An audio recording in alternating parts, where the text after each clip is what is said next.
This section of my portfolio is talking about how gender, race, and class affect our education system. I chose three different topics or three pieces of evidence that I believe really show my growth in this section, and they also highlight my challenges that I have with it, and things that I probably could have grown more in. I chose my widening and enriching curriculum PowerPoint that I worked on with other people because I think that really highlighted my growth in forming my own opinions about the achievement gap and how to close the achievement gap.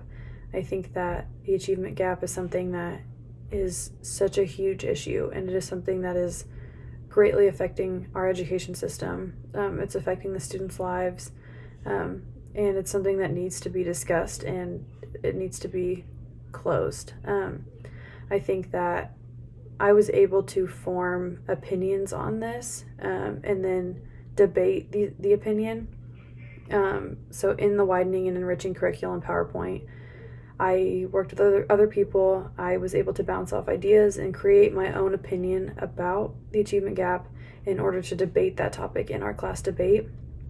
And I became very passionate about it, and I was excited to debate in class, which was not how I thought I would feel whenever debates were first introduced to the class. I was very nervous. I'm not great with talking in front of people, so I was very scared about that. But then as the day approached, I was very excited to talk about it because it was something that I felt like I'd put a lot of time into. I had researched and I formed my own opinions, so they were morally based opinions, and so that is a dispositional outcome that I feel that I grew in. I also think that I could have grown more in the gender and sexuality unit. I added my H205 lesson plan for the gender and sexuality unit that I worked on with Olivia. This unit was, I learned in the discussion posts up until the essay. I felt like I was growing in learning how to teach gender and sexuality to students and how to bring up the conversation of why gender and sexuality are the way they are, why certain words are used, and then challenging those ideas and being able to make my classroom a comfortable space for everybody.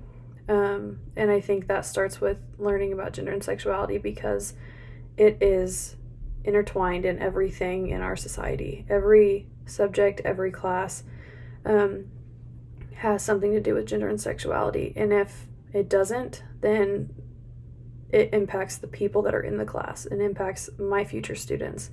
So knowing about them, knowing how to teach about it, and how to create situations where students feel comfortable is very crucial for me being an effective teacher.